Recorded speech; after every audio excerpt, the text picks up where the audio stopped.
you hate it now, but wait till you drive it.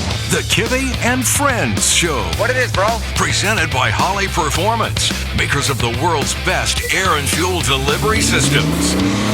Featuring Rob Kibbe. I don't know how to put this, but kind of a big deal. Justin Corndog Cornett. New guy's in the corner puking his guts out. And show producer Bernie McPartland. This is the DJ 3000, and it has 3 distinct varieties of inane chatter. We're talking cars. Do you feel this vehicle is safe for highway travel? Yes, I do. Diving deep on the topics that matter most. Just when I think you couldn't possibly be any dumber, you go and do something like this. And totally redeem yourself. And the Dukes of Hazzard. Available on Apple Podcasts, Spotify, and wherever you get your content. Turn up the volume. Turn it up. This is the Kibbe and Friends Show. Kibbe and Friends Show, episode number 350, the Christmas edition. Available in Apple Podcasts, Spotify, Pandora, iHeartRadio, Instagram, YouTube Music, and Patreon. I am your host, Rob Kibbe, period. Yes, you are. And did you say 350? 350. It's crazy. This is a small block Chevy episode. The last time we reviewed Christmas Vacation, it was 282. One shy of 283. With me, as always, is know-it-all co-host Justin Corndog Cornett, period. Notice it all, I should have said. Yeah, because it's definitely not know-it-all. But yeah, I'm here. And in the glass booth of emotion with his guns, his bacon, and his tiny miniature obscured Christmas tree, producer Bernie McPartland. Welcome, Bern. Thank you. With snow in my hair and other parts down there, the internet phenomenon is here. Merry Christmas. Merry Christmas, guys. That was interesting. Yeah, snow down there. Well, he's over 65. Yeah. Another full year together. And today we will give the pop culture masses what they want the week before Christmas. They want Christmas Vacation, and by God, they're going to get it. We are going to re-air our broadcast from 2023, which I have re-listened to. It was amazing. It's been a while, and we've come quite a way in our expertise in reviewing movies, so I hope it was really, really good. We have some extra factoids here prior to that, which we're going to get to here in a second. But this whole show, this is a season finale, a Christmas roundtable, if you will. Next week will be our final Patreon show of the year, and it's unclear right now if that can be a live show or not. If it can't be, we will certainly record one for you. But mark on your calendars, Monday, December 22nd, 7 p.m. Central Time. If we can live show, we will. As most of you patrons know, last month we tried to have a live show, and that nearly put me in a home. That was quite difficult. There should be a good option, and I think it's just going to be using StreamYard directly, but we shall reserve that December 22nd, 7 p.m. This week on Muscle Car Place, Santa Claus returns for his annual chat with the country, I guess. How do you manage to get him at the busiest time of the year? I don't know. The first year, it turned out I was the only one that asked. So she said yes. The second year, I was 17? Still on schedule. This was 17. And each time he joins the show, he seems to be shocked and completely unaware that he's on. He says all sorts of BS. Rambling on to the elves and Mrs. Claus and everybody. Clearly is a fan of whiskey. So, got an announcement for you guys and everybody listening. Holley is back for 2026. Woo! You know what? We're very thankful of that. In the business of podcast sponsorships and advertising, I can tell you, you never know until it's time to renew where it's going to go. Ever. Whether you've done a good job or a poor job, sometimes you just don't have a feel for it. In the case of Holley, they have kept us on their reserve list. We are the only podcast they sponsor. Wow. They must really like us, or it's a sponsorship equivalent of a mercy date. Well, let's hopefully find out. But what I want everybody to do today is go to Holley's website and say thank you. Somewhere there's a way to contact them. You can call them. When you make an order, it's pretty easy to say thank you. but they trust us. They like the lane that we're in. They are on board through June. You kind of depends how most sponsors work. Some go by the year, some go by half a year. Holley goes by half a year, but that's where we are. So that's good news. Now, let's end the year here with nothing but fun. Let's talk about Christmas vacation. Bern, you're going to find many a clip in the folder of fun, but I personally like the Christmas vacation theme one. Since we did our last recording, I've done some collection of stuff. So, Bern, I see you there with the moose mug here. So I do have a moose mug as well with eggnog. Well, the first toast of the year then goes to Holley. Ching, cheers. I did have a moose mug, but I think what I would call the ear, but the antler, the handle broke off. And I think it found its way to the trash. This one is super glued on. I can't pick it up by the antlers. I have one with one sheared off as well, and I cannot find a super glue that will hold it. Oh, really? This one is 100% Stay for a little glued while, on. but it's very, very janky. I will take suggestions off the air of what brand to use, and I will certainly try to redo it. But this is an intact version. This may be goop, automotive adhesive. It really does stick anything together. But let me go through my ornaments, my Christmas vacation ornaments for you. So this is, I think these are all from Hallmark, but this is an original family truckster, complete with the barricade, the road closed barricade. These are all straight off my Christmas tree. That's a pretty good size, too. It looks like 1/43 scale. I'll believe I have a matchbox generally up here for reference. So Yeah, that's pretty good size ornament. it's got Let the geekness begin. got the plate on there. 143. Just through the Zoom, he can tell that. He's the dog. He knows things. Well, Now he this. doesn't have small hands either, so I mean, you can kind of tell. Thank you. In our review, we all agreed that when people think of the family truckster from vacation, this is what they think of. But Yeah. I think of the Taurus from Christmas Vacation with the tree dug out of the ground, stuck to the top. And I think I said this in the original review. This is the first vacation I ever saw. And I saw it in the theater at a birthday party. I had no context at all. My doors were blown off. I need more vacation. And obviously the family truckster is more famous, but this is the one I still think of. See, I always tend to forget about that one. Your go-to is the green. The green one is certainly the classic one, and definitely the one that's probably more appreciated in lore. The Taurus, though, I mean, it was a revolutionary. RoboCop drove a Taurus. Yeah. I mean, That one's about like, what, a 91 model, give or take? I think there were two cars, an 88 and an 89. I think they're supposed Okay. to be 89s. The movie's released in 89. So. Yeah. Okay, here's my final tree ornament. Cousin Eddie's RV with the deer and Santa atop. Nice. And it doesn't have the blanker, it's full, but the hose is there, right there. So the hose is Okay. there. It's not a separate appendage or anything like that. Is that a Hallmark? It is. And then one more. I got this for Christmas last year. Jeez. Okay. You know what this is? It's a calendar. Advent calendar. Yeah, it's an advent calendar. Christmas Vacation. I don't know if you can made of see it, wood? but it does light up. It's made of wood and then it has a cardboard face. I can see on screen that you cannot see the numbers on here, but there are numbers, countdown numbers. What's today's date? The 17th? Yeah. Okay, let me just open up here. Number 17.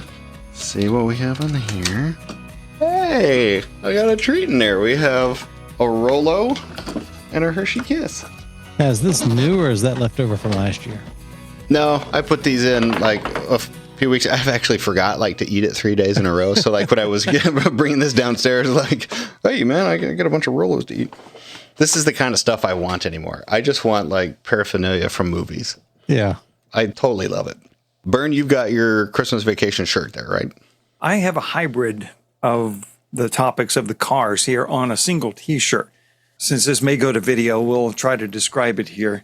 It is the old family truckster with the tree on it that you have on your Taurus, and it says the Griswold family tree as the text on the T-shirt, and it's in that 80s kind of pixelated text and picture that you would find on a Like a Star Bright, or what was the Light Bright? Light Bright, That's yeah. it. Yeah.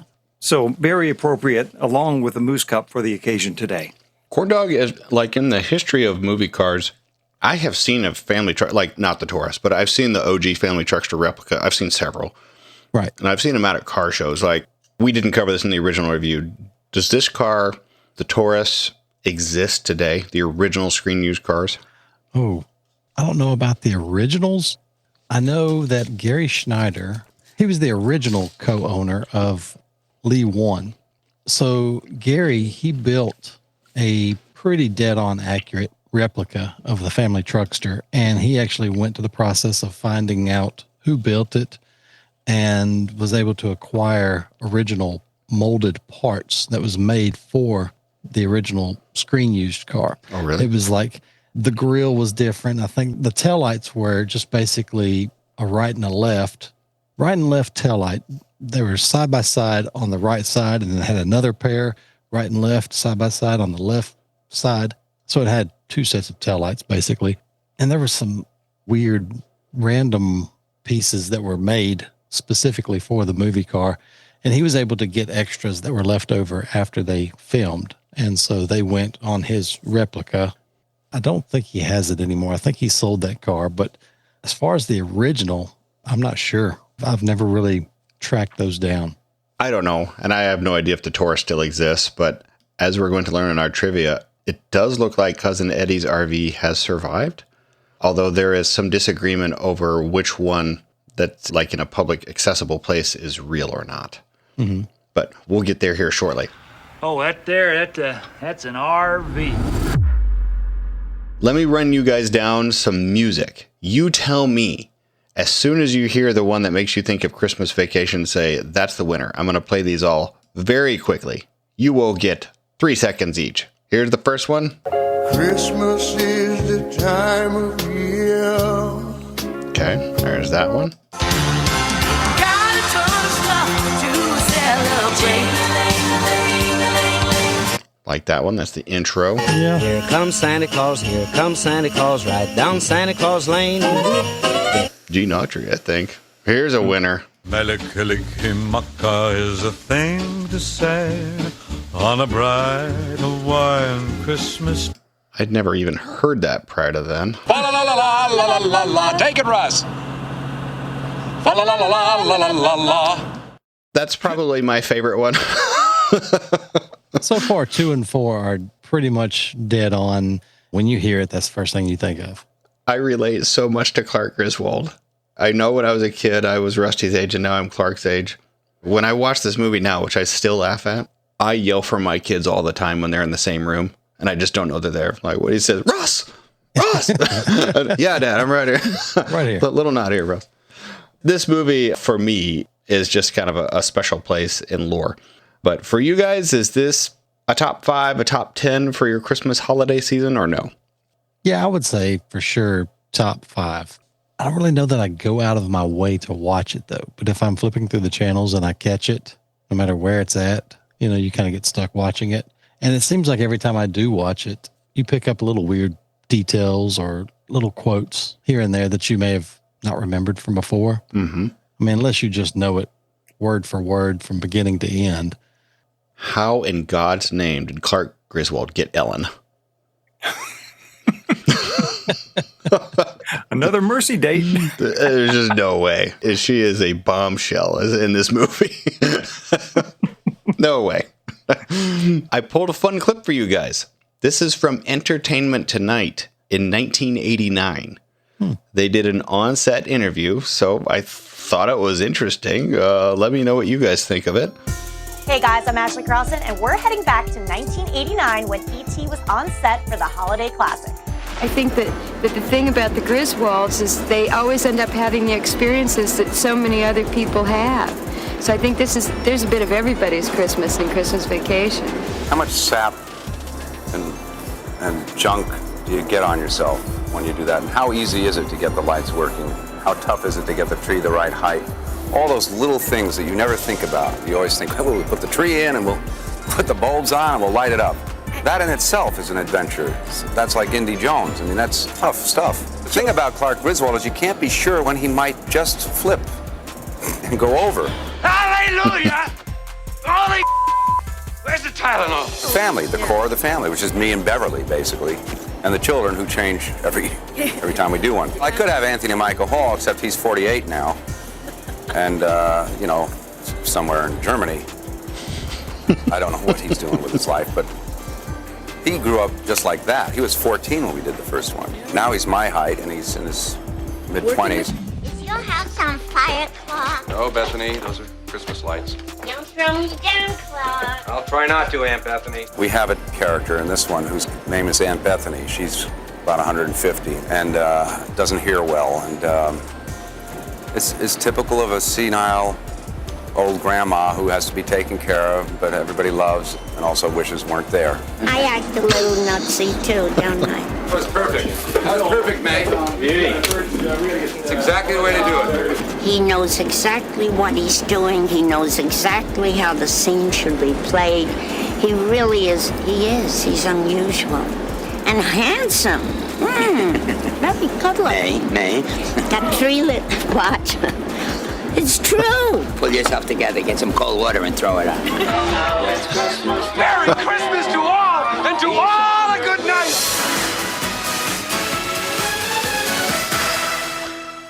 Get the Entertainment Tonight credit in there with the do-do-do-do-do-do. I couldn't care less to watch Entertainment Tonight today, but every time I see footage from where they flash back to something like this, you always got to watch it. It's cool to see, it's nostalgic. Yeah. I could see Bernie being a regular Entertainment Tonight watcher. Oh, Lord, no. Because the Entertainment Tonight also did something similar to that with the Dukes of Hazzard. Pretty sure it was when they were doing the last episode.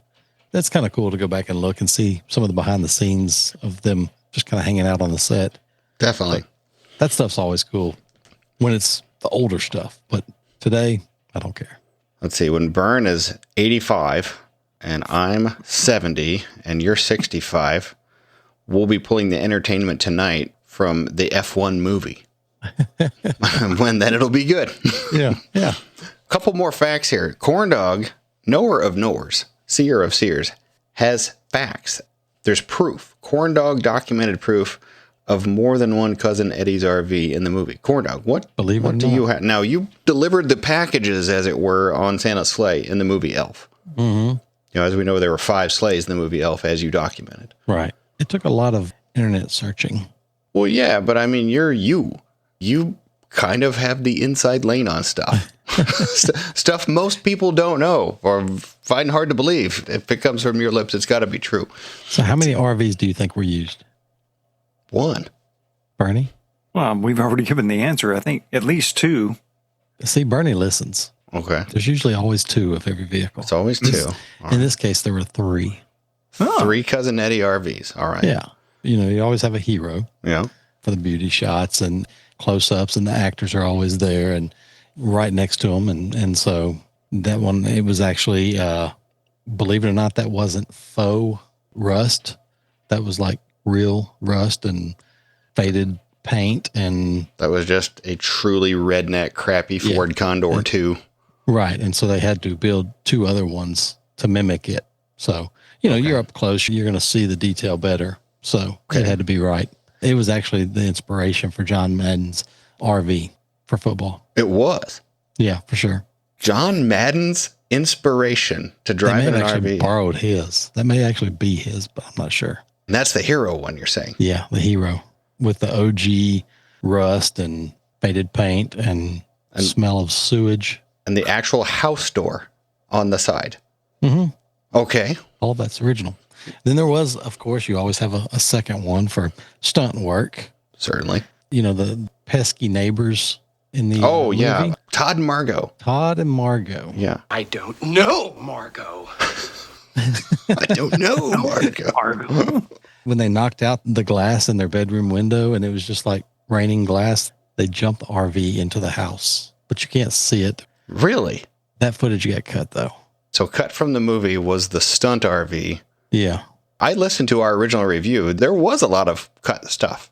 But the script is out there. And I mean, if it's in the script, it's in the script. And see, I don't know if it was intended to be jumped. But either way, it hit the house. So that's the scene where the ice spear leaves the gutter, and then you cut to the bedroom, and it's coming through, and it hits the stereo? Yeah, you know how to edit stuff. They took this footage here and this footage there and made it all work into the story. Man, how about that? You know stuff. Yeah. That's the stunt RV, or that was the hero? No, that was the stunt RV. Yeah, that was the stunt one. And then there was another one. I think it was hooked up to all of the, what they call honey wagons. And it may have been Cousin Eddie's real honey wagon. You know, their own little personal. For the actor? Yeah, where they hang out, read their script, and change, and wait to be needed. But it had the original Thetford waste management system, where you actually the what tank? You mean the tank? Yeah. It had the true septic tank. You crank it up, and it dribbles a little bit into the exhaust, and it kind of melts onto the exhaust manifolds, and just kind of like cooks it off, burns it off. Yeah, you would not need to dump it. Right. The what waste management system? I don't know how you pronounce it. Let's see, Thetford, maybe? Thetford makes real RV stuff. I think. Now, the one that we actually see Cousin Eddie with the hose. Yeah. I don't know if that was this one, because, it was kind of a distant shot. So I don't know if it was this one or if it was the Hero RV. Now, you guys are talking about this, and I'm going in a completely different direction because right now I'm at Mo Party, and we're standing in front of Tommy Boscher's Hemi-powered motorhome, and I'm wondering, should he have built a Cousin Eddie motorhome or built the one that he did? This one's a Ford Condor, too. It's on a Ford. So let's just recap here. Yeah. This is according to Corndog. In the know. It's on the internet, so it's true. But you verify. I mean, you're honest.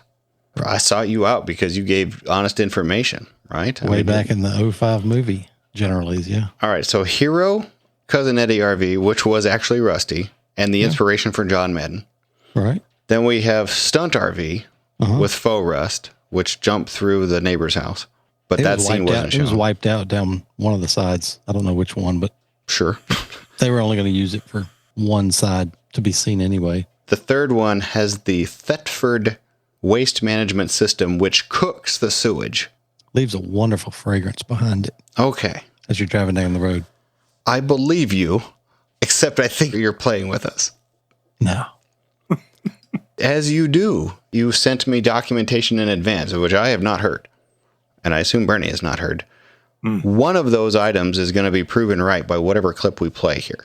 Okay, so I'm going to queue up what you have sent here. Yeah, make sure you play the right one. Okay, unknown to everybody here. This is proof. We will see. Everyone knows the oh-so-famous, let's just say, waste disposal scene with Cousin Eddie and the RV. But, interestingly enough, for this particular RV, emptying the septic tank in this traditional way via a drainage tube like this was not actually a requirement. The Condor series of RVs were the first to have a built-in from the factory, what were called the Thetford Thermosan Waste Destruction System, which essentially means that the contents of the RV's holding tank could be disposed of while on the move via burning it off slowly through the vehicle's exhaust system using this built-in device. Because of the built-in and unique for the time feature in the Condor models, these RVs earned the lovely nickname of poop burners. Yeah, it's probably a good thing that not many of these RVs are cruising the roads today, as you sure as heck wouldn't want to get stuck behind one of them in traffic, that's for sure. You From do the very know. get-go, they were outlawed in California. I can imagine. The Thetford something waste management. Wow. Way to go, man. Thank you. Thank you for making my Christmas holiday more joyous. I bet if Bernie gets on Facebook Marketplace, he'll probably be able to find one there in Texas somewhere. Yeah, it's probably being used. It's probably as a shop in somebody's front yard. Or meth lab or something. According to the internet, it's at a museum in Ohio, but it's debatable whether that's the, I guess in this case, the Hero one. I don't know if it's the stunt one or the poop burner. Yeah, pretty sure that's the Hero. Okay.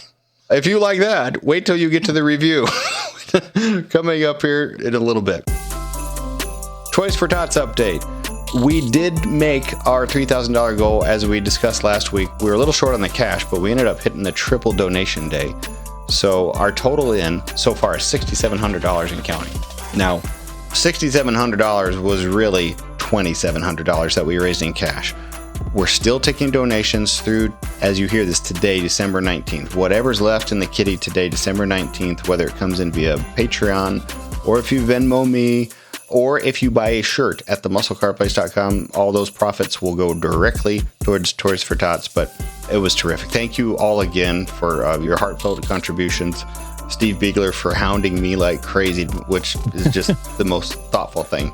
Again, we'll do our Patreon December show next week, December 22nd. Look forward to having you all there.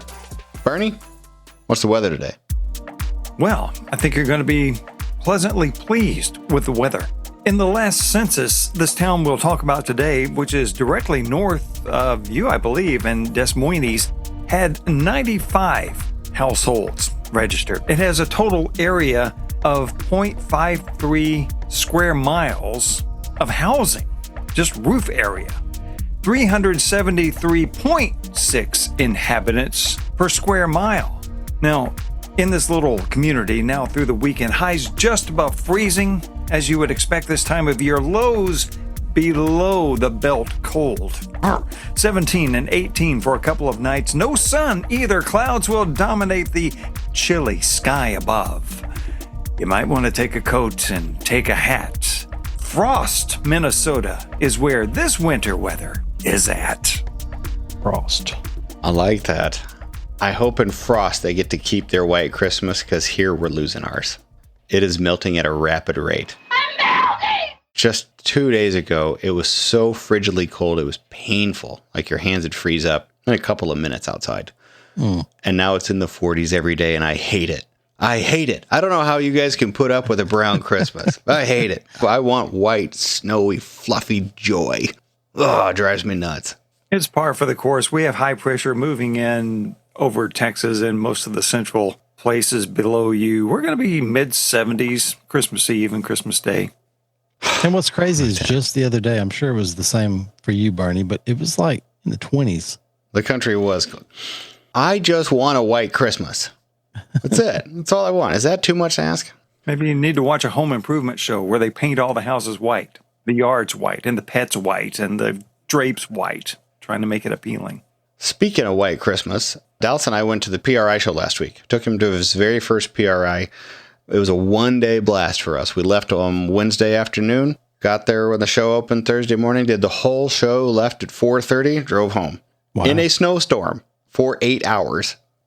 I thank Illinois and Indiana and Iowa for treating their roads that morning. I mean, it looked awful. And if I didn't have a big four-wheel drive truck, I wouldn't have kept going. But I never ran out of grip. So I just kept going. That show was worth it. He got to see with his own eyes how big this industry is. It's every form of racing there. NASCAR, circle track, NHRA, certainly, sports car, off-road, rally, and then Goodyear dominated with huge displays all the way under the walkway from the convention center over to Lucas Oil Field, where the Colts play. And in Lucas Oil Field, on the entranceway, were all the simulators from all the sim companies. And then on Lucas Oil Field itself, where they play football, were all the killer trailer manufacturers with all their custom race trailers and toolboxes and race rigs. It was so cool. But it's like SEMA, but it is condensed and solely for race cars. We met with a couple of late model teams. We ended up talking to the guy who runs Mazda's MX-5 Cup program for Mazda. Talked to some rally guys. Dallas just wants to drive a car for a living. And he doesn't necessarily care what it is. He's on the circle track route right now. He has a joy of driving and competing. He kind of wants to be like Tony Stewart, basically. Who was there signing autographs. His hero was AJ Foyt. Yeah. There are people out there who can do it all and have done it all. And they want to try it all. Andretti's are another name. Certainly. All sorts of stuff. I will publicly thank Clay Milliken. We ran into him, and he gave Dallas the advice of a lifetime. And then he gave him his phone number. Who does that? It's just so awesome. Dallas has a test coming up back in the Legends car. He's going to run all the big Legends events this year and then probably move into something else midsummer. We will be heading to Orlando on January 1st. Was there much representation for Legends as well? There was one. It was in the NASCAR Z-Max booth. Actually, Dallas signed it. Anybody that walked in that was an active Legends driver, they wanted to sign the car, and they took their photo with. So he was on there, all their social medias for a day. That's cool. Yeah, which is really, really, really neat. PRI is if you've never been and you're in the industry and you need to be in the industry, this isn't a fanboy event. This is an event to go and get work done and meet with the right people. It was frankly awesome. Speaking of frankly awesome, let's get to our brand new game, Celebrity Automotive Ancillary Birthday Christmas Edition. Oh man, one for each of you. This one is special, presented by Ron Francis Wiring, the company that knows how to make quality wiring products. Bernie, that little tree you got there? Mm-hmm. They didn't make that. Didn't make it, but they could. And if they did, they would have made it better. They felt like it. That thing would be powering your house. It could. It would have connectors hanging off the side of it where you could charge a phone. You could run accessory drives with it. It would do it all. Plus an MSC ignition probably tied into it. RonFrancis.com is where you go. 800-292-1940 is the number. Ask for Scott Bowers himself. Tell him thank you for sponsoring the show. Here's the Christmas edition. I'm going to give you the option for name or reference, just like we always do. Then I'll give you an automotive question about that person with a Christmas theme. And then you're going to have to answer, was that person really born in December or not?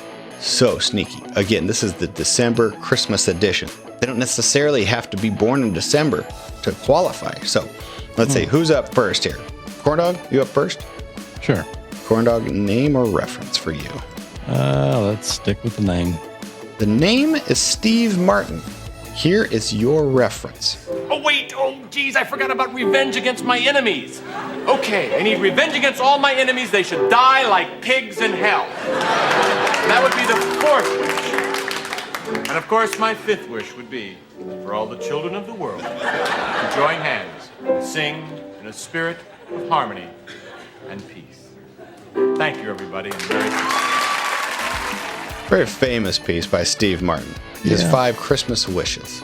So what is that reference from with Steve Martin? I'm going to guess that was more than likely one of his many times of hosting SNL. Child's play for you. Spot on. What kind of car did Steve Martin drive in the movie Father of the Bride? It's a classic little sports car. And he drives to the house that my wife wishes she had. Garage in the back with a basketball hoop. And he pulls in his little sports car.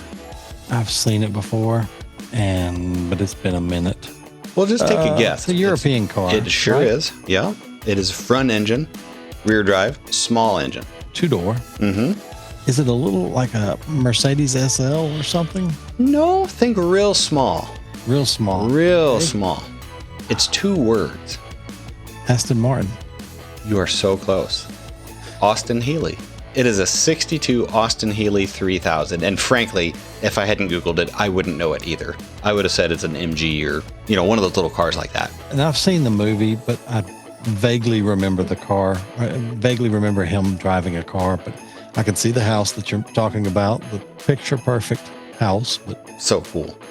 All right, you got the reference, missed the car. Here's the kicker. Was Steve Martin born in December? Yay or nay? Yes. No, he was not. He was born in August. August of 45. He is 80 years old. Sorry about that. I think we even had him on in August here. Bernie would know that more than I would. No problem. You got one of them here, and that's pretty good. One of 3. Burn, you're up. Okay. Name or reference? Reference, please. Ooh, swinging for the fence. The reference for 3 points is the movie Spirited that is only available on Apple TV. Here is your reference. Hey, why did all those people get offended? When he said good afternoon. Oh, well, in the 1800s, good afternoon was a sick burn. No. Yes. More or less meant F you. Really? Extremely graphic. Now, that was pretty quiet. It came from a pretty quiet segment of that movie. But the movie Spirited stars a couple of master comedians, top of their game. And it's a new twist on A Christmas Carol. Okay. What the character said was, back then in 1800s, saying good afternoon to somebody was like F you. Who do you think was the one who said, yep, sick burn? Very graphic. I have no clue. I've never seen it, so this is just a Will Ferrell? I'm going to give you another chance. I'm going to play for you another reference, and you can tell me whether it's Will Ferrell or not. Did you want the first guy or the second guy in that conversation? The one that says the sick burn. I've forgotten which one that was. I'm going to play for you an ad that this same actor did for a Dodge Durango while he was advertising for a different movie. Here is your backup reference. But I'm the only one with the guts to tell you about the glove box. 0.1 cubic feet of storage, 12-volt light bulb, all in beautiful injection molded thermoplastic olefin. Comfortably fits 2 turkey sandwiches, 6 ball-peen hammers, 70 packs of gums, 20 rulers. This thing goes on for inches. Starting to get the picture? Oh, yeah. This glove box I've been talking about? It comes standard. It's a lot like Ron Burgundy. It is Ron Burgundy. And who played Ron Burgundy? Will Ferrell. So you are absolutely right. I was listening to it. I was like, that sounded just like Will Ferrell. How is he wrong? What year Dodge Durango was he advertising? Oh, Lord. I don't know. For the movie Anchorman 2. I don't know that movie very well. I don't know. 2014. Okay. Okay. I think you've got this one. Was Will Ferrell born in December? And I know you've often cheated. You may have cheated already, but was he born in December? Yay or nay? No. Okay. When was he born, do you think? I don't know. I don't recall him being December. You're right. July. He is 58 years old. Bernd, you win the Christmas edition ancillary birthday game. That's a Christmas miracle. And unfortunately, the other Christmas miracle I asked for, I prayed for, it didn't come. We still have to do Bernie on the News because it is sponsored. So up next for one more damn time this year, the news segment that he thinks you need to know. The only newsman here, the only one who actually has a degree in something that is supposed to qualify you. The curated news by the curated McPartland. Take it away, Bert. Well, news sponsored by the happy jingly staff at National Parts Depot. They're serving us in the hobby for their 49th year, which is quickly coming to a close. In just a short time, it will not be 49 anymore.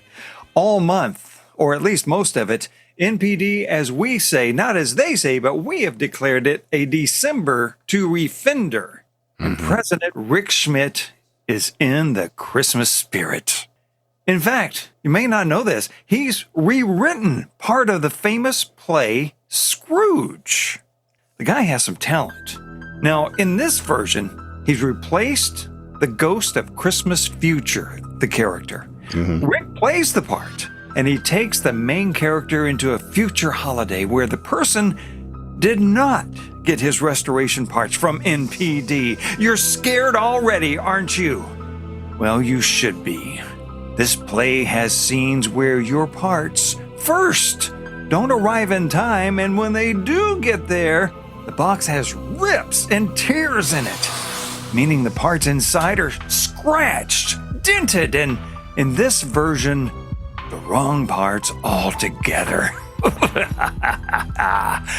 Okay, here's the scary part. No customer service! Okay, I wrote more, but I just can't do it. It's too dramatic, too scary. Sounds awful. We've got family and kids listening, so don't get ghosted this Christmas. See what I did there? Yes. Ghosted. Yeah. Okay. For quite some time now. Yeah. Start your parts exploration today in the only place Santa Claus gets parts for his sleigh. 800-874-7595 and npdlink.com. They source, they are stocking the best. Yep. See what, Yeah. There is a difference, and they got the goods. Yay.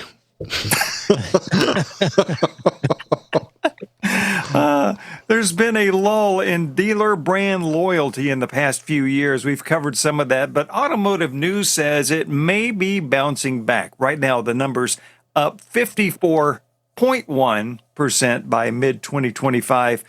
But the winners are different than we might expect. The latest LexisNexis Risk Solutions study, it's a mouthful, reveals the dramatic reshuffling. Tesla is falling out of grace, and Chevy right now is in the lead in dealer satisfaction. The The 2026 NHRA season starts as always in Gainesville, Florida with the Gator Nats. That's March 5th and 6th. And they, the NHRA, just said US 131 Motorsports Park, that's in Michigan for most of us in Texas, will have a Mission Foods Drag Racing Series event in the new year with the inaugural NHRA Great Lakes Nationals set to open the countdown to the championship playoffs. All that coming next year. So good news. Another event added in a new place. Mm-hmm. Isn't this a death or something? He's come about the reaping? The pop culture section, the Kibbe and Friends study of dead people and other fun facts. December 15th, 1922. The birthday of Alan Freed. Do you know that name? Alan Freed? No. Alan was not a radio newsman, at least at the end of his career. He was a disc jockey who coined the phrase rock and roll. Really? In the 50s. Music historians will kind of argue that because of some of the references in Billboard magazine in 1942 of what they called then rock and roll spiritual singing by Maury Orendecker. He was the writer in the magazine at that time who supposedly used those words. So a toss-up in the intellectual world about who actually quoted rock and roll. All the credit really is given to Alan Freed. December 15th, born 1933, the amazing, the funny, the hilarious, no longer with us, Tim Conway. What a talent. For sure. December 17th, 1989, an American family sat down on their couch for the very first time, and they are still there. The family members, Homer, Marge, and their two genius offspring, Bart and Lisa. We know them as The Simpsons. Now they are the longest-running sitcom, I believe, ever. Don't forget Baby Maggie. Oh, well, she may or may not have been born at that time. She's there. She's still a baby. Yeah. What year did you say that was? 89. Oh, but it was early. Sounds about right. Simpsons, they appeared on another show. What was that? The Tracy Ullman Show. Ullman Show. Tracy Ullman, yeah. The first episode of The Simpsons, Rob, you should know the name of this. First episode had a name. Oh. Simpsons roasting on an open fire. It was? That's what the internet said. Is that the one where they get the RV? Simpsons roasting on an open fire. No, I'm not thinking of that one. Yeah. December birthdays, Eugene Levy, 70 years old. Speaking of vacation. You think you hate it now, but wait till you drive it. The car salesman, of course. He's only 70? Only 70. Wow. I would have pegged older. Looks good for 70. Yeah. Actor, football player, restaurateur, sort of, Don Johnson. He's 76 years old this month. And actress Kristen Ritter. Kristen appeared on Breaking Bad, but her notable role was in 2006 and 2007 on Corndog, The Gilmore Girls. That's why I didn't know it. She's 44. Happy birthday to Kristen. And not sure if it's a December birthday, but checking in at a scientifically agreed on age of 1,755 years. Santa Claus. Ooh, yeah, that sounds about right. One more random fun fact. 14% of people have more than one Christmas tree. Rob, how many in your house? Oh, let's see here. 1, 2, 3, 4. While he's counting, I have 1. 5, 6, 8.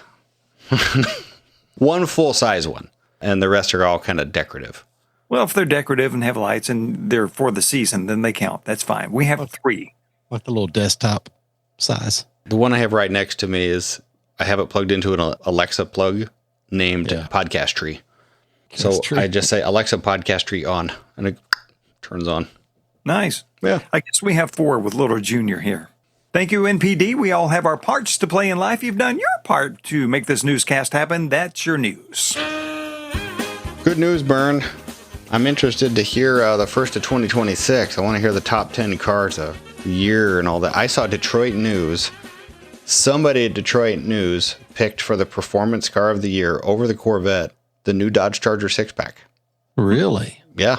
Wow. They had their reasons, and I couldn't read the article because you had to pay for it. So I stopped reading. But I would like to know why they chose it that way. They chose it over the new Corvette ZR1 X-Ray edition. And in small print, it said, this news media outlet was brought to you by Chrysler. That's right. Not brought to you by Chrysler, though. This show is brought to you, however, by Holley. Back for 2026, in fact. And Holley has one thing to say. They know how freaking carburetors work. Okay? What they just do. And if you want a carburetor, you better go to the Naaman Carburetors. And they are the Naaman Carburetors. In Corndog, they have one more carburetor for you on the Holley Days deal, which runs through December 31st, up to 30% off thousands of products with 0% interest on firm. Corndog, this is the classic, and this is the big one. This is the Holley 850. 4150 vacuum secondaries in gold dichromate.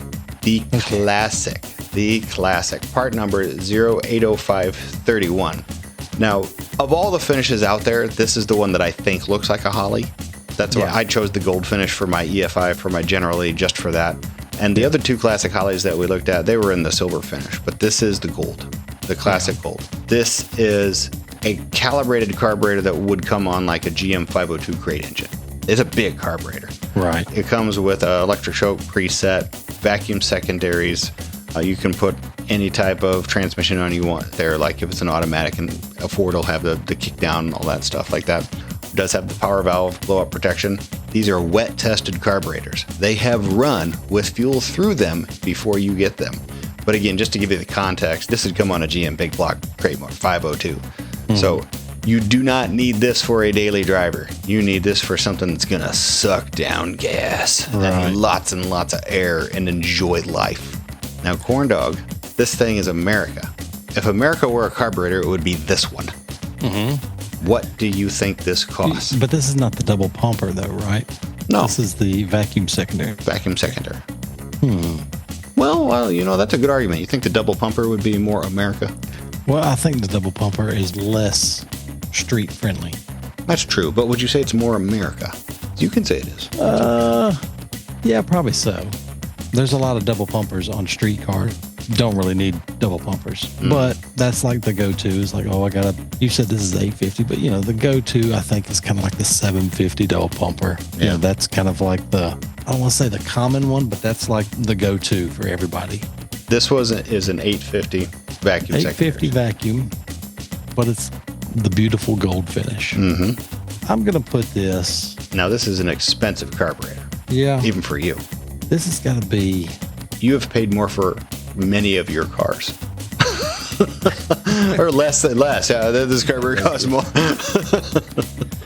I've never been in the market for an 850, so I don't really know the price range on that. But let's put it. Remember, they've renewed our sponsorship. Yeah. They believe in us. Let's go with $8.99. Is that your answer? Sure. Is that a question or a statement? I know you really well, and I don't think you looked. No. The price is $899.95. Oh, crap. And yeah, I was trying to hint to you that it's not $20. Well, I knew it was not. It wasn't some $400 or $500. Like you said, it is a much bigger carburetor, and yeah. Now, I've never had a double pumper carburetor on any of my vehicles. I certainly have experience with them on other people's vehicles. Everything that I've been around is more street friendly. But this is, I don't know if this wouldn't be appropriate on a built 440, but it seems awesome to me. Yeah, for sure. Yeah, so it'd be in that lane. Free shipping, $899.95 out the door. What is the retail on that? $899.95.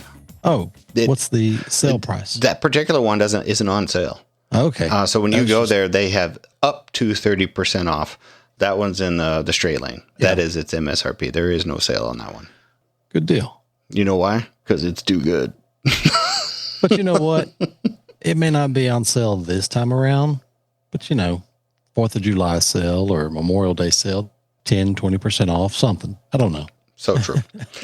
Alrighty, fellas, thank you for another fun year together. Everybody, thank you so much for listening. Up next will be the classic movie review that we did originally back in episode 282 of Christmas Vacation. One of my favorite of the year, but really, from all of us to all of you, thank you for listening all year. You're the reason Holley re-upped, not us.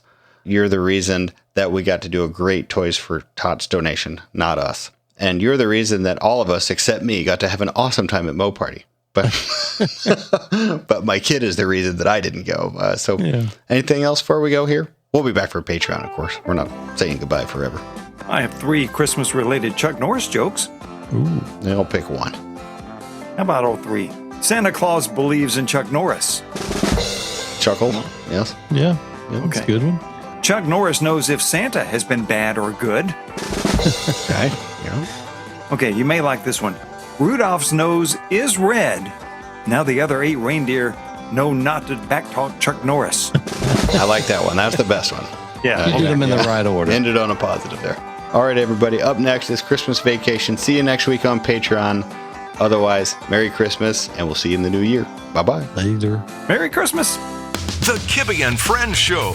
Brought to you by our good friends at Holley Performance. Click the link on our show page and visit Holley.com for everything air, fuel, and performance related for your ride. Connect with us on the socials and at patreon.com/KAFS. See you next week. Later on.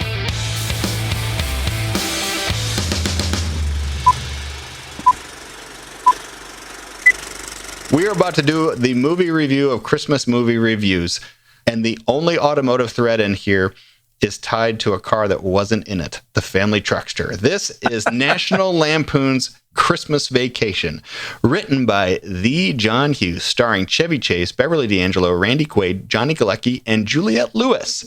Directed by Jeremiah Cheswick. I'm not sure how to pronounce his last name. He was the second director to take the film on after Chris Columbus quit because he just couldn't stand Chevy Chase. Released to theaters December 1st, 1989, and here is the movie theater preview right here. Is the season to be jolly, fa la la la la la la la la. After vacationing across America and throughout Europe, Take it, Russ. this holiday season, the Griswolds are going to play it safe. Clark, we're stuck under a truck. They're staying at home. I give you the Griswold family Christmas tree. Hope you're not getting sap all over your sweater, Clark. All Clark wants is a quiet, old-fashioned Christmas. Sorry. Got a little knot here. Can work on that.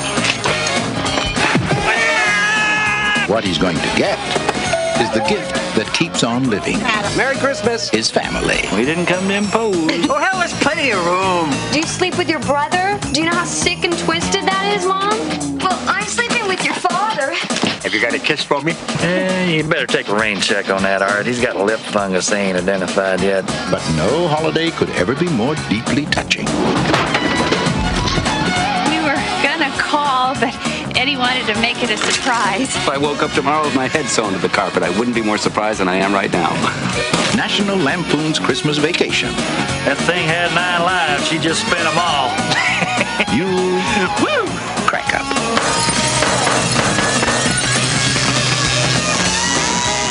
There we go. I shortened that preview down for you, Bern, because the actual 3-minute long movie theater preview it's like the clip show game that we might be playing later. It's just clip after clip after clip of fun things in the movie. Yeah. Before we can do all the normal stuff, I don't know how many times I've seen this movie. I've lost count. But I can tell you, in my family, Christmas is super special. Right after my dad died in October, I was getting things ready, and his funeral was on a Thursday.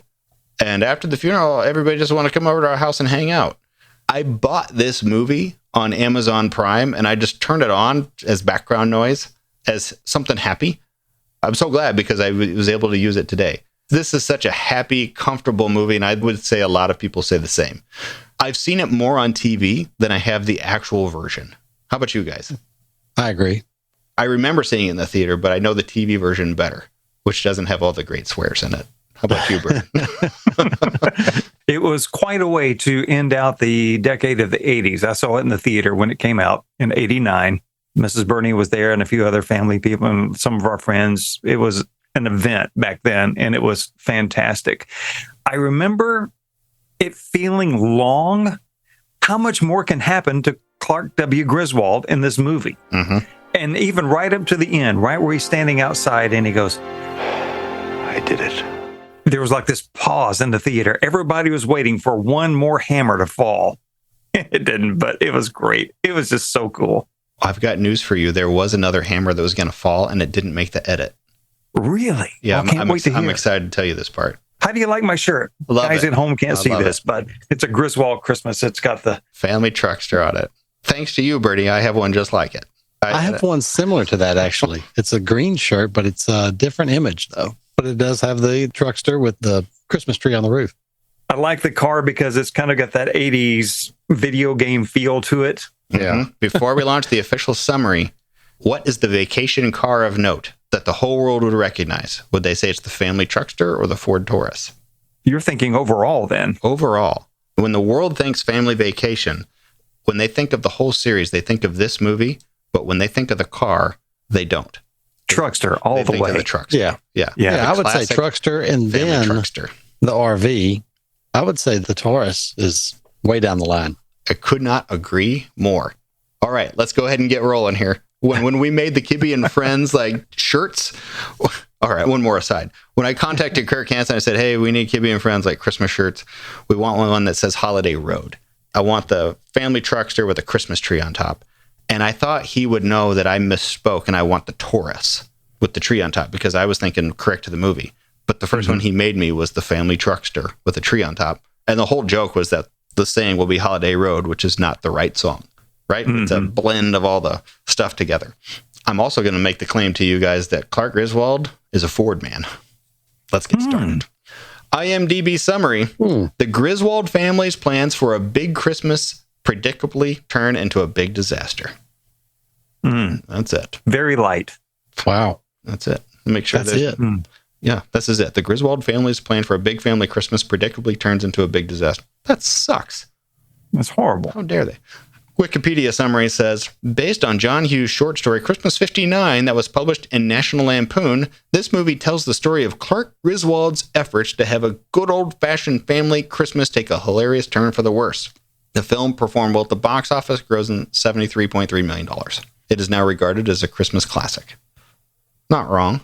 Still lacking. Seems a little heartless and cruel. I think you could do a lot better. Little Christmas vacation theme music here, Brent. The last real family man, Clark Griswold himself, takes on Christmas. When I saw this movie in the theater in 1989, I was the age of Rusty. Now, I'm the age of Clark. I can relate to Clark. I love the lights. I underestimate a lot of things. But this comedy tops them all when it comes to timeless genius. Clark drives under a log truck, then gives a speech in the mall about logs. His idiot cousin-in-law shows up to annoy him to death, but that huge, beastly, bulging man ends up bringing him the gift that Clark really needed, his Christmas bonus and perspective on what really matters. This one is a mele-kaliki-maha of a good time, and short of having the baby Jesus in a manger, it has everything that I love about Christmas in it. 10 Little Debbie Christmas tree cakes from me. That's my short summary. I love this movie. This is probably number one on my secular list. You disappoint me with the Little Debbie Christmas cakes, 10 of those. It really, really needs to be 10 moose cups. Dang, I have them. I have some. I've got one too. I was actually thinking about bringing them out here and just sipping. You have some too? Of course we do. So I got a set of 4 for Christmas. It was a gift. And I went to drink one. I set it down. One of the ears came right off. The ears break off. Yeah. Man, or they go antler quick. or whatever it is. For our Patreon show, we'll all have them. Good? Yes. Okay. I have a lot of stuff to throw to you guys, but what is your favorite thing about it? Do you have a favorite scene? If you burn, you got one? Maybe we know what yours is. I have several. I can imagine. You string them together so well because they all work together so well. I mean, for our Duke's background, you got to love the Taurus doing the big jump into the Christmas tree lot. That's awesome. You got to love a real nice surprise inside the Walmart, and Eddie handing him the list of presents. You got to love that one. And piling on the bags of dog food. You got to love the all other Walmart scene where Clark is on the sled. I don't know if they were contributing sponsors to the movie or not. They made it twice at least. Yeah, they did. The scene that I like that's so comical. This is a movie I still laugh at. To me, that's the sign of a timeless movie. You know the joke. You can say it yourself. But when Chevy Chase delivers it, I still laugh. I laugh every time because it's funny every time. When Clark does the sled scene and he goes, "This is a new land world speed record, Clark W. Griswold Jr." And he hits like warp. It's the funniest thing. Later, dudes, hang 10. When he jumps off the snowbank and into the highway and is going down the highway, like throwing skips sparks. across The scene that is the most impressive to me that I have yet to understand how they did was when you're looking out the windshield of the school bus, driving towards Clark on the sled, and the sled comes towards the school bus and hangs a left, and then blows through the Walmart parking lot and right into the store. When he goes to warp, you can kind of see, I don't know what the cord is, like that fire prima cord or whatever that cord is that makes it explode. You can see it laying there like it's a movie goof. But how the sled does that turn, I have no idea. I think it's the greatest. Unless it's on some sort of track or something, and the track is covered and it's just following the rail. Yeah. That's the only thing I can really think of. Do you have a favorite part of this movie? Like you, it's a bunch of different scenes. I just crack up every time the lights first came on and everybody's just sitting there staring at it. And then all of a sudden he realizes that Cousin Eddie and his family are standing there, and they kind of introduce everybody. And I crack up when they make fun of the little girl and then the boy or whatever. And then the dog named Snot. And then towards the end where, they're all in the house, and of course the police show up and all that. And there's that. And then there's the grandmother that instead of saying a prayer, I think she sang the national anthem or whatever. And they all just kind of go along with it. Was it a Pledge of Allegiance? It's Pledge of Allegiance. Yeah. And so they all just kind of went along with it and just like, okay, grandma's kind of loony, and it's just so many different scenes. You can't really pick just one.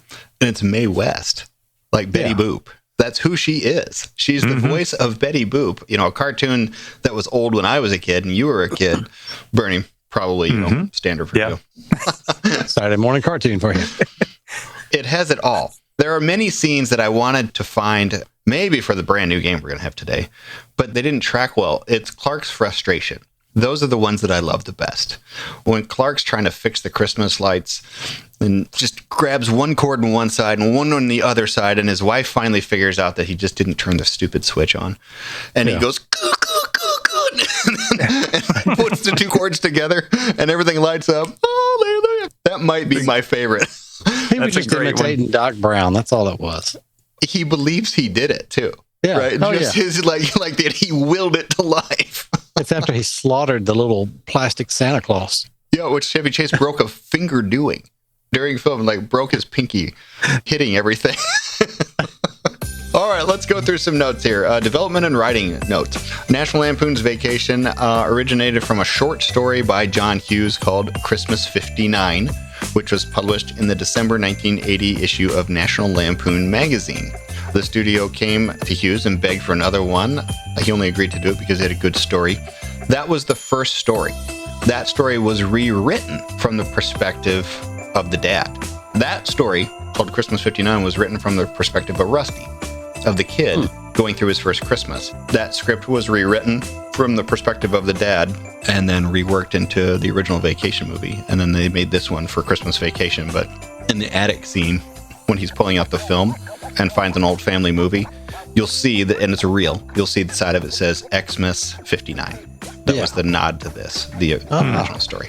Principal photography began on March 27th, 1989 in Summit County, Colorado. Now, the movie is supposed to be filmed where, Bernie? In Chicago. Yes. My understanding is they never once went to Chicago or, like Corndog, Illinois.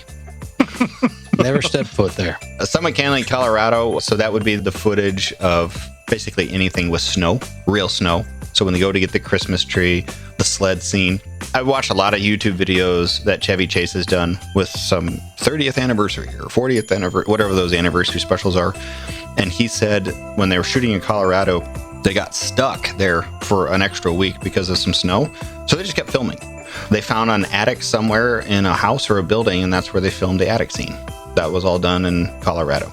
The rest of it was shot on Warner Brothers Ranch facilities in Burbank and Corndog. What's the name of the street they were on? The real Warner Brothers name. I think it's Blondie Street, but I don't know what it is. It is not Hazard Square. I can tell you that. Was it there at the studios in Burbank? It was. It was the other studios, not the same one where the Dukes was filmed, but the other one that's kind of like down the road. Mm-hmm. It's not there anymore, unfortunately. I think the Friends fountain is there. Oh, wait, here's a note that we had. Actually, I think this is one of the notes you sent me when Finning and I recorded it. It is. Says, Clark's childhood home is featured in the old movies and might look familiar. That's because it's the same house that was featured on Bewitched, as well as the new Gidget. Except it's not a house at all. It's part of the Warner Brothers backlot located on what is known as, Blondie Street. Blondie Street. It is blonde. The rest of the Griswolds neighborhood is on a studio backlot as well. And if the home of their snotty neighbors, Todd and Margot, looks familiar, that's because it's where Roger Murtaugh, Danny Glover, and his family lived in Lethal Weapon. Really? Yeah. But again, this is not on the Warner Brothers direct backlot. It's not Midwest Street where Hazard Square is. This is completely separate. And my understanding is this year, 2023, that has all been finally torn down and developed into something else. Really? But that is where the Friends water fountain is, I believe. You're right. It was. Yeah. Which was probably rescued more than likely. I'm sure they salvaged most of the stuff. But Warner Brothers may have kept some of that stuff for just props. And so it didn't all go to waste more than likely. Aunt Bethany really was Betty Boop.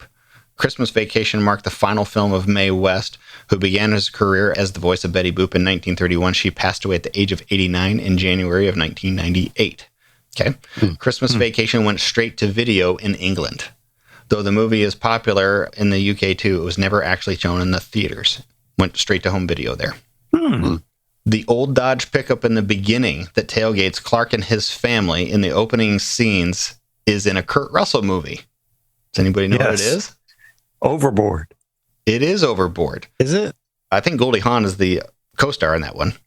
Yes. Last week, when we did Christmas Chronicles, Kurt Russell obviously was in that as well.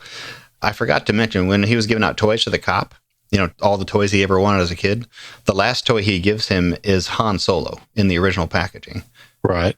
Kurt Russell auditioned for the role of Han Solo. Ah. Well, you did do your homework on this. I did. Let's talk about some Fords. Let's talk about some real cars here. The RV, and you can see it in a few scenes, you can see the word Condor. The RV is a 1972 Condor 2 on a Ford chassis. Owned privately, bought by a collector a few years ago for $7,500. I think it was vandalized or burned at some point. It was either that one or a replica that's on display. The RV itself is a 72 Condor 2 on a Ford chassis. When I was a kid, my parents bought a used RV, and this was the common thing back then. Like, you'd have a chassis from a Dodge, Ford, or whoever. The RV company would then put their body on it, but they would buy the chassis. So you'd have a Chevy, a Dodge, a Ford, and it'd always be a gasser, and it'd always be up front. The engine would be under the doghouse. The gauges in the dash were also from the engine manufacturer, whatever they might be. Sometimes the steering wheel, steering column, all that stuff. Yeah, my dad's was all Dodge stuff. My dad's had an ammeter because it was a Dodge. Did it have the gated shifter like a lot of the Dodge A100s had? Yes, it did. Yeah, that's cool. Yeah. Yep. Let's talk about cars. So the car that's not in this film that is famous is what, Bern? What's the family truckster? Oh, the Wagon Queen family truckster. The Wagon Queen family truckster. It's the one everybody thinks of. It's green. It's two-tone. It has 8 headlights. It's really a Ford wagon. 4 taillights. 4 taillights. A gas fill under the hood for some reason. That's the car people think of when they think of National Lampoon's Vacation. I like that car. I am one of the few that doesn't. I think of this car. I think of the Ford Taurus wagon. Really? I really do. When I saw this movie in the theater, I had never seen any of the previous Vacation movies. I didn't know who Clark Griswold was. I was at a birthday party. My friend, the Mayhew brothers, they were twins. Their birthday is right around that time of the year, and we went to the theater for their birthday. And I remember thinking, this is the funniest thing ever. And I remember the Ford Taurus. So the Ford Taurus was introduced in 1986. And this car, it won't make sense today. Maybe the closest thing we can relate today is EVs. But back then, this was a game-changing, crazy different kind of car on American roads. We were used to cars that were boxy, chrome trim around the windshield. Big full-frame cars. Full-frame cars, front engine, rear drive, sealed beam, square headlights. Cars had been the same probably since the 60s. Little tweaks here and little tweaks there, but they weren't really that remarkably different. The Ford Taurus was a difference maker. I watched a documentary on the Ford Taurus to prepare for this show. And I won't bother you with the volume of stuff that I learned about it. But in Europe, they could do one thing that we couldn't do over here, and that was flush-mounted halogen headlights. A Ford Taurus has never had a sealed beam headlight. Not a square headlight, not a round headlight. It's always been the plastic. It's always been the plastic flush mounted. Whatever. That's a European thing. We apparently had a law in the books in the United States that mandated both fuel economy and sealed beam headlights. Automakers couldn't do both. Like, at some point, if they wanted to slick up the design of the car enough, they had to get rid of sealed beam headlights. At least that's the claim they made. So Ford made that claim to the government, and the government allowed it. And then Ford made the Taurus. Ford was headed for bankruptcy. Ford gambled on the Taurus and won. But if it weren't for the Taurus, Ford probably would have gone out of business. It is a remarkable car. Introduced in 86, this movie was in 89. According to my homework, which can at all times be overridden by Corndog's homework, there were 2 cars built for the movie. One was in 88, one was in 89. According to at least one internet post, the wood paneling that you see on there is just a vacation thing. They just do that because the family truckster had it. I don't think you could buy a Taurus from Ford with that, but in 1986, in one of the brochures from Ford, a white Taurus did feature wood paneling. I would love it. Interesting. If that's wrong and could actually have gotten it. I never saw one. Any, especially with the real thick, gaudy trim that would surround it. Mm-hmm. Yeah, I don't really recall ever seeing any of those. My brain seems to think I do remember some, but then I'm thinking, okay, that's probably the Roadmaster wagon. Until I read that, I could have sworn, no, I've seen them. I couldn't find a single picture on the internet of one. Right. Or even the Sable, the Mercury Sable, which was basically the same car. Mm-hmm. I don't recall, ever seeing it on that one either.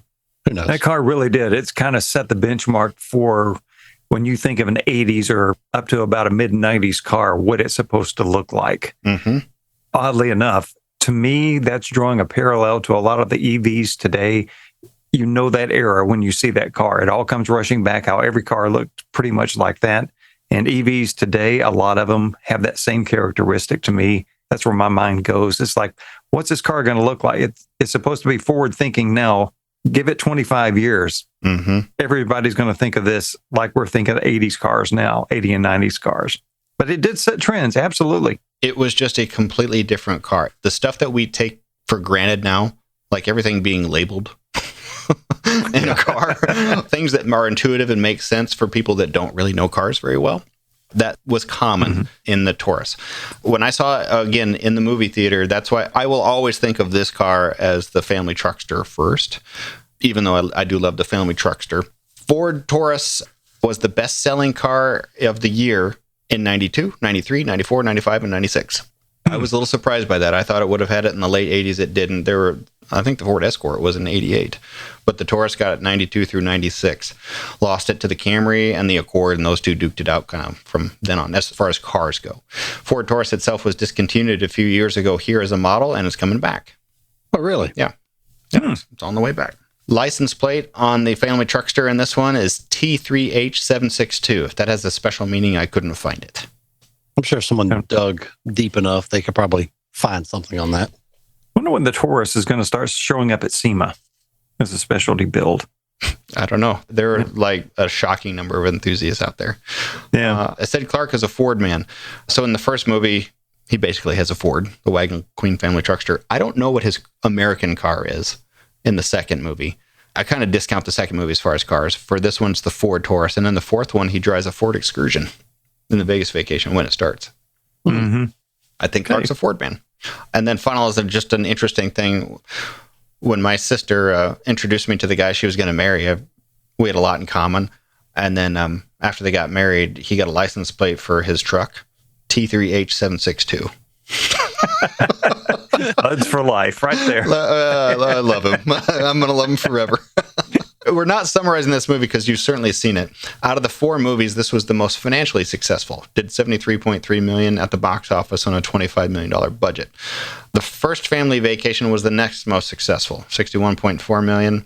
The European one was the next one at $49.3 million. Vegas Vacation, least successful of all, $36.4 million. All of them averaged about $20 million to make, regardless of when they were made. Some were a little less, some were a little more. And that didn't get you anything for the box office. In 1989, this was the 20th highest grossing movie of the year when it came out. Wow. Now, again, it came out at Christmas. It was only in the theaters for a month, but it was the 20th. Number 5 was Honey, I Shrunk the Kids. Number 4, Rain Man. Number 3, Lethal Weapon 2. Number 2, Indiana Jones and the Last Crusade at $197.1 million. And number 1, Michael Keaton's Batman, $251 million. Wow. Has it been that long? Wow. That's quite a lineup of 1 through 5. You know, those are all well-known movies. Test of time. Indiana Jones and Last Crusade. That's my favorite of that whole series, too. Yeah. The Lethal Weapon franchise, that was as anticipated, probably kind of like the Back to the Future. You know, oh, there's a second one. Oh, goodness, what's Riggs going to get into this time? Yeah, everybody wanted to see that. And I would imagine Rain Man was probably Tom Cruise. He was pretty big at that point. You may be shocked that this show is running long, but it's about to run a little bit longer because we can't close out without a test of knowledge, a test of wills. Again, we haven't summarized the movie for you because we assume that you know this one. This is the story of Clark Griswold trying to give his family the perfect Christmas and yet survive his family. But this will really test it. This is our brand new game. Burn a little game show music here. Is this a Christmas Vacation quote or not? That easy. Just kind of like last week. Is it Christmas Vacation or not? Bonus points count for nothing. You can just tell us the other answer for fun if you wish. But again, Christmas Vacation quote or not, Bernie versus Corndog. Who would like to go first? Somebody's got to volunteer. I volunteered yesterday and I got $1,000. Lay it on me. All right. That's the spirit. I'll win the $1,000. That's the spirit. All right, here we go. Go down in blazing glory. You are up first. Is this from Christmas Vacation or not? Something else, huh, Russ? Yeah, Dad. Isn't it a beaut, Audrey? She'll see it later, honey. Her eyes are frozen. Corndog, could you hear that one? I did. I'm going to say... This might be a tough game. Tougher than you think. I mean, we're playing for $1,000 mythical dollars here. I'm going to say no. Oh. I'm trying to think of the scene. I was thinking that might have been from the first one. I may play that trick on you at some point today, but I didn't. That is from Christmas Vacation. It's in the opening scene when they go out. They're trying to find the perfect Christmas tree. And they go through the tree park. You know, eventually they have to dig the tree out of the ground because they didn't bring a saw. I told you I had some behind the scenes stuff here. Here was one of them. Filmed in this is when Rusty says, Dad, did you bring a saw? Yeah. They actually go back to the tree lot guy, and the sign says, you must bring your own saw. And he says, well, I don't have a saw. And eventually the guy gives him a shovel. That was filmed. So they cut all that out. This is one of the few times I've actually watched the movie from beginning to end.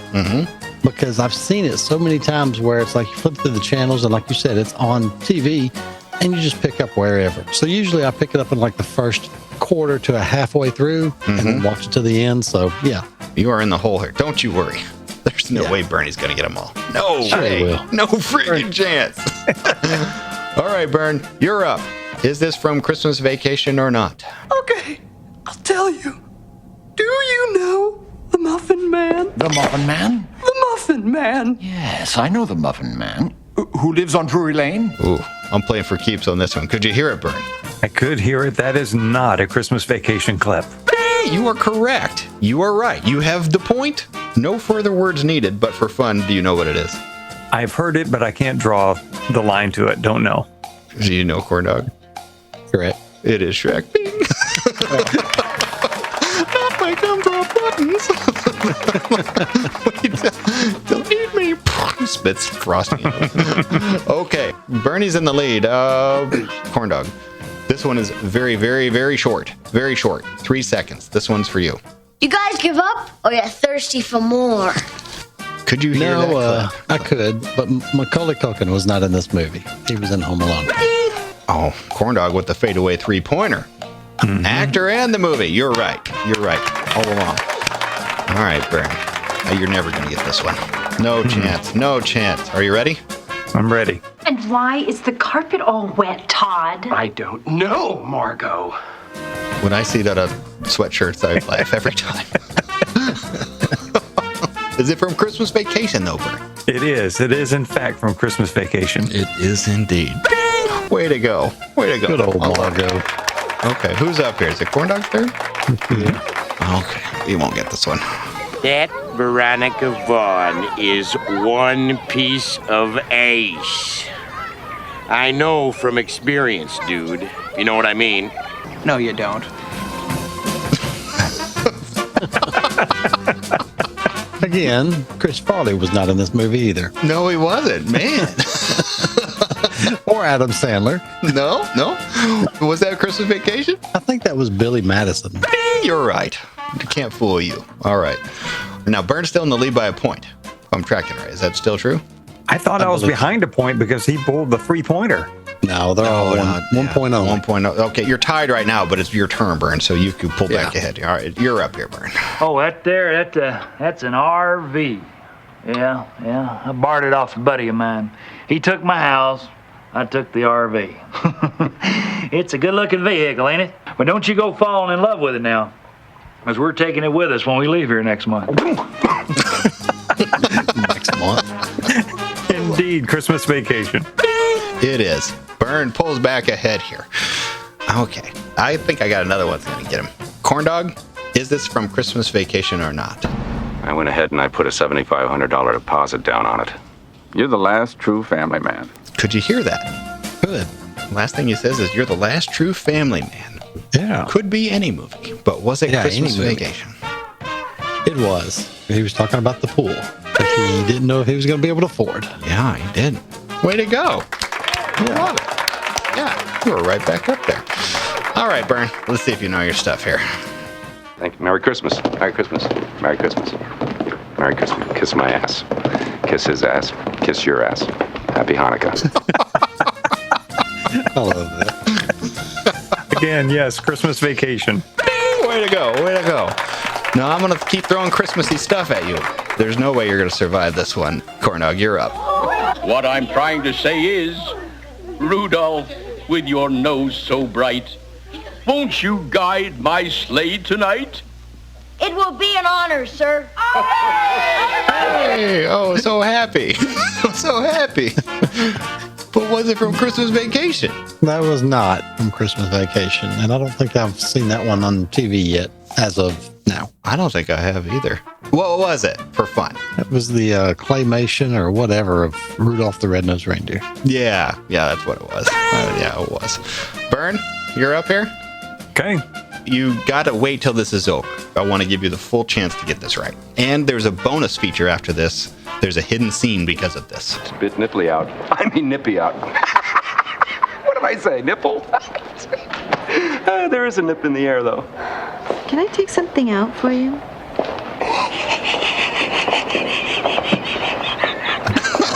I'm scared to ask what the bonus footage is. You're gonna like it, and it's car related. Bern, was that from Christmas Vacation?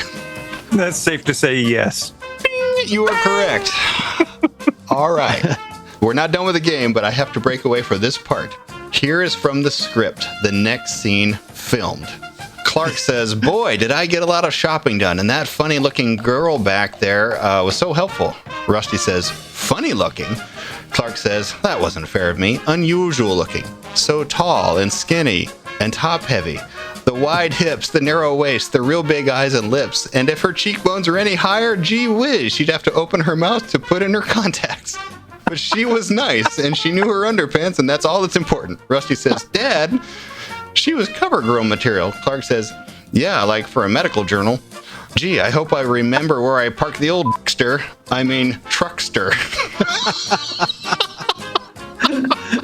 Oh, yeah, I'd say they were pushing the envelope a little bit. Even he called it the truckster there. Yeah. I think you each have one more. So let's see how we do here. Whose turn is it? Bernie didn't get to guess if that was part of the movie. Oh, was that part of the movie or not? It was not part of the on-screen version. We'll say, bing, you're right. Okay, all right. Okay, so whose turn is it? Corndogs. Here we go, Corndog. Take the whole with bar of glory.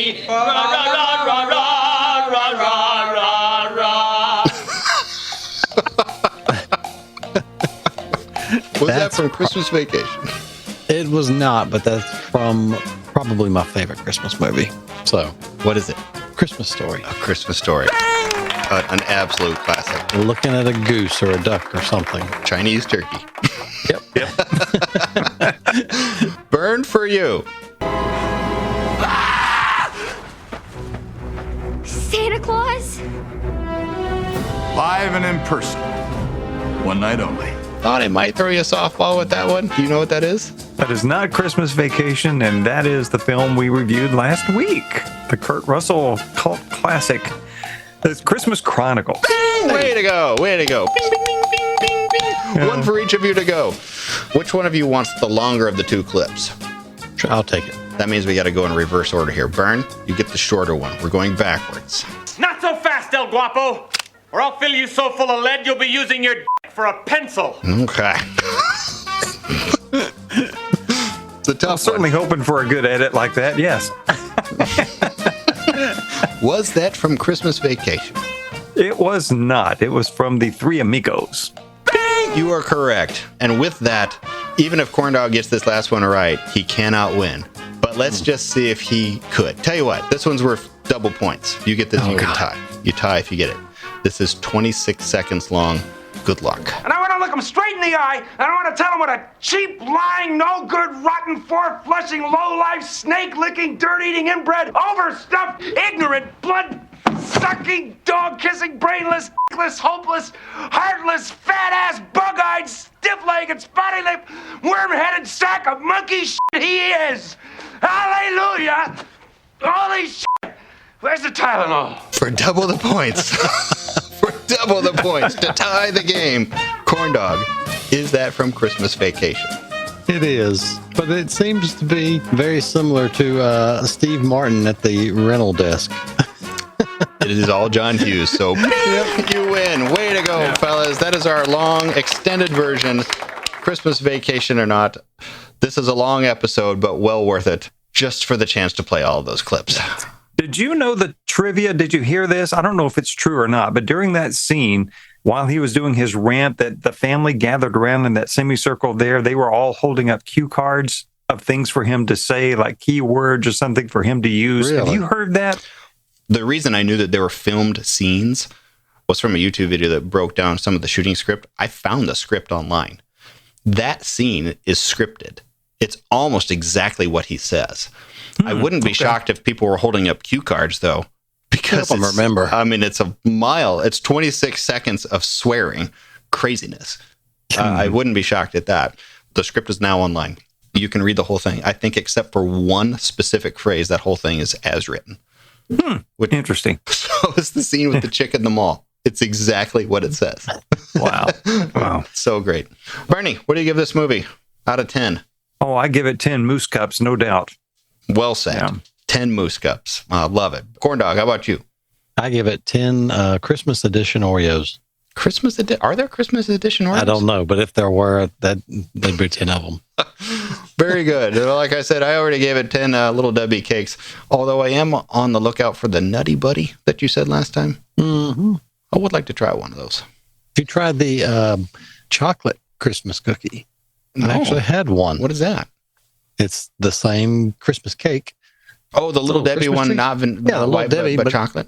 Right. I said Christmas cookie, but yeah, I was thinking Christmas cake. I haven't. Dallas got for his birthday, like all of his buddies work at a grocery store.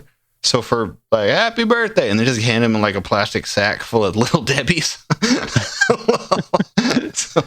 And one of them was a chocolate Christmas. I'll give that a shot.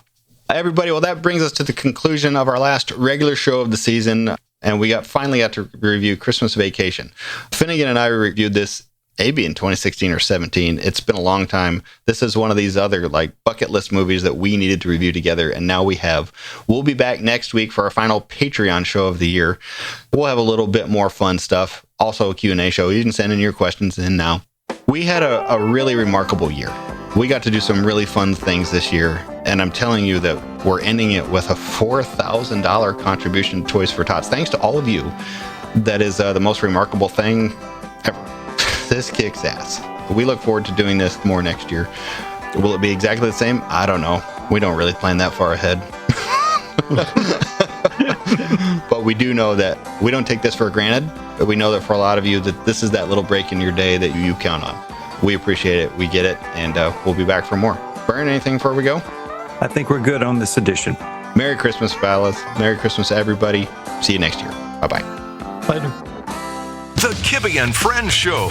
Brought to you by our good friends at Holley Performance. Click the link on our show page and visit Holley.com for everything air, fuel, and performance related for your ride.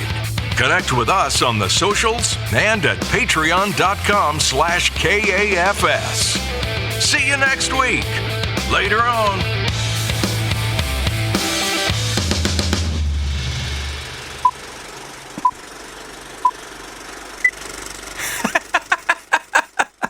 I knew you were still listening. I knew you were. You listen all the way to the end. You can't stand it. Well, if you're going to be listening for clips, sorry on this one. We played all the clips for this movie review within the movie review itself. So I hope you were paying attention. Hope you laughed along with us. What a great time. Now, there is a reason we're here at the end of the show. Just about minute 51 of the show that you just listened to, you want to go back and hear, Kibbe and I were talking about this.